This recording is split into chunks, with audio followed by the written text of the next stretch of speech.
CPIM के प्रदेश सचिव मोहम्मद सलीम ने ममता बनर्जी के अकेले चुनाव लड़ने के फैसले पर जोरदार हमला बोला है और दावा किया है कि ममता बनर्जी ने बीजेपी और आरएसएस की सलाह पर ही तृणमूल कांग्रेस बनाया था ताकि कांग्रेस को कमजोर किया जाए और फिर वो पार्टी एनडीए में शामिल हो सके।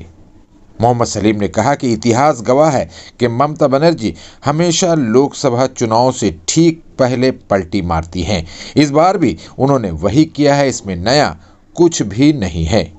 इंडिया गठबंधन के भविष्य पर सवाल उठाने वालों को करारा जवाब देते हुए मोहम्मद सलीम ने कहा कि विपक्ष का इंडिया गठबंधन कोई चुनावी समझौता नहीं है, बल्कि ये बीजेपी के खिलाफ विपक्षी पार्टियों का गठबंधन है।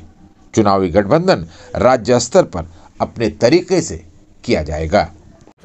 ব্যাপার নয়, আর যারা বাম বিট করে সাংবাদিকরা তারা সবসময় জানে যে আমরা কোনো পুরনো ছকে চলছি না। এর যদি ব্রিগেড প্যারেড গ্রাউন্ডে সমাবেশের পরে যদি না বোঝো, ইনসাফ যাত্রার পরে যদি না বোঝো, আর যেরকম ভিক্টোরিয়া হাউস কারোর পৈতৃক সম্পত্তি নয়, হাজরা মোড়টাও কারোর পৈতৃক সম্পত্তি নয়। আর যখন সাধারণতন্ত্র দিবস তখন দাঁড়িয়ে আগে বলা হতো প্রজাতন্ত্র, তো আমরা তো প্রজা নই, আমরা সবাই রাজা আমাদের রাজা রাজত্বে। তাহলে রাজা রানী যেখানে বলবে করা যাবে না, আর তার সাঙ্গপাঙ্গরা পরিষদ যেখানে বলবে করা যাবে না, স্বাধীনতা দিবস এবং সাধারণতন্ত্র দিবস পালন করার নাম মানে হচ্ছে সেইখানেই করা, একেবারে বুকের ওপর দাঁড়িয়ে আওয়াজটা তোলা। এইভাবেই গত 26শে জানুয়ারি বলা হয়েছিল কৃষকদেরকে ঢুকতে দেওয়া হবে না দিল্লিতে ট্রাক্টর প্যারেড। বিজেপি বলেছিল, প্রধানমন্ত্রী বলেছিলেন, হোম মিনিস্ট্রি বলেছিল, কিন্তু কৃষকরা করেছিল। এইভাবে আমাদেরকে বলা হয়েছিল ব্রিগেডে করতে পারবে না, ছাত্র যুবরা ব্রিগেডে সমাবেশ করেছে। ধর্মতলায় বলা হয়েছিল করতে পারা যাবে না, 20শে সেপ্টেম্বর ধর্মতলায় করা হয়েছে। এখানে হাজরায় আগে আমাদের কমরেডরা নামলেই কালীঘাটের পুলিশ বসঙ্গত ভবানীপুর থানা পুলিশ ধরে নিয়ে চলে যেত। যখন চাকরি প্রার্থীরা আসে তাদেরকে ধরে নিয়ে চলে যায়। এজন্য আমরা এখানে এসেছি যে কারা ধরবে একটু দেখার জন্য।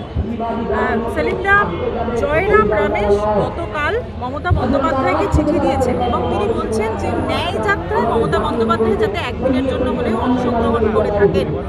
তাহলে আপনাদের স্ট্যান্ড পয়েন্ট ঠিক কোন জায়গায়? আচ্ছা, আমাদের কি আছে? কার বিয়ে, কে নিমন্ত্রণ করছে, কে পাত্র, কে পাত্রী? বেগানে কে শাদি মে আব্দুল্লাহ দিওয়ানা কি हो रही हो? এটা তো ভালো হলো, তোমরা সবাই কদিন ধরে রাম জয় করছিলে, এখন তো জয়রাম বলছে, এটা ভালো। তাহলে ইন্ডিয়া জোটের ভবিষ্যৎ কি? মমতা বন্দ্যোপাধ্যায় বলছেন তুমি ফলো করোনি, যারা বাম বিট ফলো করে তারা জানে। আগস্ট মাস থেকে আমরা বলে আসছি যেটা কোনো নির্বাচনী জোট নয়। যারা বোকার মতো নাগপুরের প্রেসক্রিপশনে বলেছিল নির্বাচনী জোট, তারা ঠকেছে। আমরা বলেছিলাম বিজেপির বিরোধিতা করার জন্য, যাতে বিরোধী দলগুলো কতজন সমস্যারে বলতে পারে সংবিধান বাঁচানোর কথা, যেটা আজকে আমরা বলছি, ধর্মনিরপেক্ষতা বাঁচানোর জন্য। আর বেকারদের কাজের প্রশ্ন, কৃষকদের ফসলের প্রশ্ন, এগুলো কারা বলবে?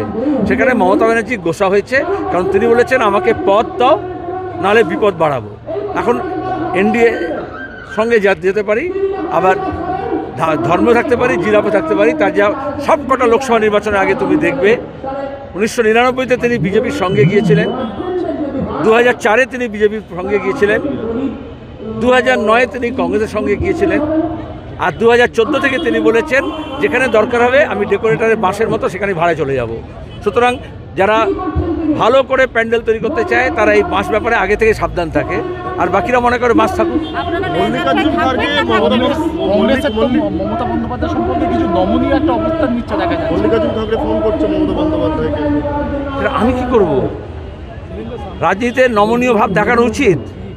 ওই রকম কখনোই অনেক দলকে নিয়ে চলতে হলে এই নমনীয় ভাব দেখাতে হয়। আমরা বামফ্রন্টে দেখাই না, সিপিআইএম আমরা যখন যুক্তফ্রন্ট করেছিলাম দেখাইনি। একসঙ্গে চলার জন্য এটা নিজের দল নয়, যা বলবে কালীঘাট তাই মানবে, যা বলবে হাইকমান্ড তাই মানবে, যা বলবে নাগপুর তাই মানবে। অনেকগুলো দলকে নিয়ে চললে নমনীয় ভাব দেখাতে হয়। এই জন্যই বামফ্রন্ট দীর্ঘদিন ধরে আছে। আর এরকম মমতা ব্যানার্জির মহাজোট করেছিল বিজেপিকে নিয়ে, কংগ্রেসের সঙ্গে সমঝোতা করেছিল, কিন্তু টিকে থাকে না। 11 সালে 22 দলের জোট নিয়ে মমতা ব্যানার্জি এসেছিলেন, এখন কেউ নেই। 17টা দলের জোট নিয়ে এনডিএ এসেছিল, এখন কেউ নেই। এই জন্যই দাঁড়িয়ে নমনীয় ভাব নিতে হয়। কিন্তু বলা হচ্ছে জোট, এদিকে রাহুল গান্ধী সভায় কোনো পুলিশের অনুমতি নেই, এদিকে বলা হচ্ছে জোট, ওদিকে রাহুল গান্ধী সভা পুলিশ অনুমতি দিচ্ছে না, এটা যখন আসছে। আচ্ছা, আসামে হেমন্ত বিশ্ব শর্মা মুখ্যমন্ত্রী, যিনি একসময় কংগ্রেসের নেতা ছিলেন, এখন বিজেপির নেতা, তিনি রাহুলের নামে কেস দিয়েছেন এবং অনুমতি দেননি এবং হামলা হয়েছে। পশ্চিমবঙ্গে মমতা ব্যানার্জি আগে কংগ্রেসের নেতা ছিলেন, পরে বিজেপির কোলে গিয়েছিলেন, আরএসএসের পরামর্শে তৃণমূল কংগ্রেস তৈরি করেছিলেন। তাই তার ভূমিকা হেমন্ত বিশ্ব শর্মা যা যা করছে তার থেকে আলাদা হবে? এগুলো একই প্রেসক্রিপশন, আরএসএসের প্রেসক্রিপশন। তাহলে হেমন্ত বিশ্ব শর্মাকে যেমন যে নতুন মুসলমান এসে বেশি করে গরুর গোশত খায়, যে নতুন খ্রিশ্চান এসে বেশি করে চার্চে যায়, তো হেমন্ত বিশ্ব শর্মাকে আরএসএসের প্রতি লয়্যালটি বোঝানোর জন্য যা করতে হবে, মমতা ব্যানার্জিকেও আরএসএসকে বোঝানোর জন্য তাই একই কাজ করতে হবে। জেলা সফরে বেরোচ্ছেন উত্তরবঙ্গ থেকে একাধিক কর্মসূচি, আপনি কোনো কর্মসূচি? তো ভালো কথা, মুখ্যমন্ত্রী জেলায় জেলায় যাওয়া উচিত, ব্লকে ব্লকে যাওয়া উচিত, গ্রামে গ্রামে যাওয়া উচিত। উনি তো পঞ্চায়েতের প্রধান যে কর্মসূচি করা উচিত সেটাও উনি করছেন। পঞ্চায়েতের মেম্বারে যে উদ্বোধন করার কথা টিউবওয়েল, সেটাও তিনি উদ্বোধন করছেন। আর তোমরা বলছে 1000টা প্রকল্প, 2000টা প্রকল্প। এটা আমাদের মুখ্যমন্ত্রী এবং প্রধানমন্ত্রী আমাদের দেশে এমন জুটেছে এবং রাজ্যে এমন জুটেছে, তারা প্রধান, mayor, mayor in council, MLA, MP সবাইকে অকেজো করে দিয়েছেন। একাই তো লড়তে হবে গোটা রাজ্যে। সেলিমদা বলছেন ন্যায় যাত্রায় যদি তৃণমূল কংগ্রেস থাকে, আপনাদের অবস্থান কি তাহলে কি ঠিক? কত যদিগুলো বলে তা কী এসে যায়? যে তৃণমূল জন্মাতো না তাকে সিপিএম কোনো সিদ্ধান্ত নিত না? যদি মমতা ব্যানার্জি রাজি না থাকতেন তাহলে কি সিপিএম কোনো সিদ্ধান্ত নিত না? তোমাদের এই যে মাথায় ব্যামো ঢুকেছে যে যা কিছু সিদ্ধান্ত করতে হবে আগে যেমন বলতো প্রসঙ্গ উল্লেখপূর্ব ব্যাখ্যা করো, সেরকম মিডিয়া রয়েছে যে মমতা বা দিলীপ ঘোষের প্রসঙ্গ উল্লেখ করে প্রশ্ন করতে হবে। ওই প্রসঙ্গটা বাদ দাও, আমি উত্তর দেবো। তুমি প্রশ্ন করো, আমি উত্তর দেবো। আমরা বলে দিয়েছি ইতিমধ্যে, যারা আমাদের লক্ষ্য রাখে, আমাদের প্রতি খবর রাখে, বয়কট করে না, তারা জানে। আমরা প্রথম দিন থেকেই বলেছি যে আমরা ইনসাফ যাত্রা করেছি। গোটা দেশে যারাই ন্যায়ের কথা বলবে আমরা তাদের সঙ্গে আছি, যারা অন্যায় করবে তার বিরুদ্ধে আছি। আচ্ছা, পুলিশ বলতে পারছে না, কারামন্ত্রী বলে দিচ্ছেন শাহজাহান চিকিৎসার জন্য বাইরে রয়েছে।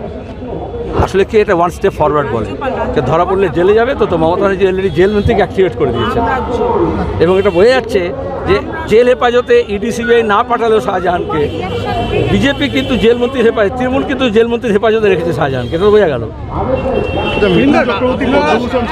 সংবিধান রক্ষার কথা বলছেন, কিন্তু সাংবিধানিক যিনি প্রধান রাজ্যের রাজ্যপাল বলছেন রাম রাজ্যের কথা, কি বলবেন? আবার বললাম, শুধু রাজ্যপাল বলছেন, গোটা দেশটাকে একদিকে ধাবিত করার চেষ্টা করা হচ্ছে। রাজ্যপাল is nothing but an agent of the central government. Home ministry appoint করে। তার দায়বদ্ধতা কার প্রতি? সংবিধান অনুযায়ী সংবিধানের প্রতি থাকা উচিত। তার দায়বদ্ধতা হচ্ছে নাগপুরের প্রতি, হোম মিনিস্ট্রির প্রতি আর কেন্দ্র সরকারের প্রতি। এই জন্যই তো আমরা সরকারি কমিশনে বলেছিলাম রাজ্যপাল পদটাই তুলে দেওয়া, আপদ চুকে যাবে। বলবে তৃণমূল বলতে হবে, সাহস আছে বলুক যে রাজ্যপাল পদটা তুলে দেওয়া হোক। যতদিন বামফ্রন্ট সরকার ছিল রাজ্যপালের পেছন পেছন ছুটতেন মমতা ব্যানার্জি। এখনও দেখবে যেদিন পায়ে চোট লেগেছে লোকে হাসপাতালে যায়, উনি রাজ্যভবনে গেছেন। তাহলে কে বাঁচাবে তাকে? ডাক্তার বাঁচাবে না রাজ্যপাল বাঁচাবে? বোঝা যাচ্ছে না? রাজনীতি পরিষ্কার বুঝতে পারছো না?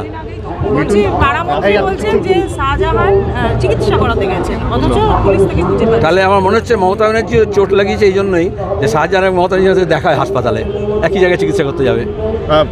মিঠুন চক্রবর্তী আজকে রিপাবলিক ডে, আমি উত্তর দেবো। মিঠুন চক্রবর্তী পদ্মভূষণ সম্মান পেলেন, খুব ভালো কথা, আমি অভিনন্দন জানাচ্ছি। আসলে যারা হয় এই পদ্ম সম্মান যারা পায় তাদেরকে রাষ্ট্রের হয়ে কাজ করতে হয়, দেশের হয়ে কাজ করতে হয়। তারা এতে পদ্ম ফুল হয়ে কাজ না করে সেই আবেদনটাই রাখবো।